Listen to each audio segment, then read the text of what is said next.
Hey, what's cracking? This is Darren McDuffie, affectionately known as the Phat-Man, because I help you become perfectly healthy and toned. Today's video is something I just shot on the spur of the moment. I was going to my local farmer's market and I started thinking about the many conversations that I have with people. And one of the conversations I always seem to have is people say that certain diseases run in their family, like diabetes or high blood pressure, things of that nature. So when I first started my journey on the health, in this health thing, I always thought that that was true. I thought that at some point in my life, I would get high blood pressure, I would get diabetes, because all of those things are in my family. But as I, read up a little bit, listened to more stuff, I began to think that that was really false. And here's why I'll tell you that, and I'll share it with you.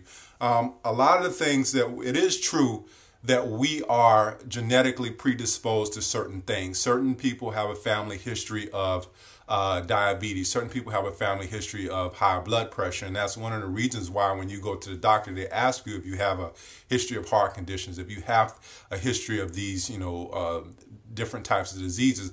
But what they won't tell you is that these things can be genetic predispositions, but they don't have to activate themselves in us. And part of the reason why these things are activating themselves in different families is because we tend to carry that same cycle. We tend to eat what our fathers ate. We tend to eat what our mothers ate. And we learn our eating habits from the people who have come before us. My mother was always a person who stressed eating vegetables. So that always stuck with me. Now, I know a lot of other people that I grew up with, they hated vegetables. My mother always made my sister and I eat vegetables. So again, we learn our eating habits from the people that are the adults as we grow up, as when we're kids, as we grow up. So we tend to pass those eating habits down generation to generation. So what does that mean?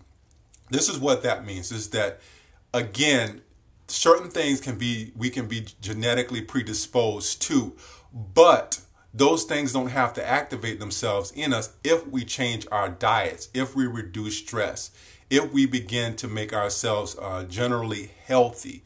Then you don't have to have those things. I am, of age now where I'm not on any prescriptions. My body is running fine. My body is awesome. So in retrospect, here's what you should do in order to just be healthy. You need to change your diet. You need to look at your habits, where you got your habits from, and then realize that at some point you have to break that cycle. You have to be the person that says, hey, I'm going to eat real food. I'm not going to eat these things. I'm not going to indulge in these things. And then you will see that the things that you think that are running your family, they will never, ever come to manifest. So pay attention to that, and I'll see you on the next video. This has been Darren McDuffie, aka the Phat-Man, helping you become perfectly healthy toned, and I'm out. Peace.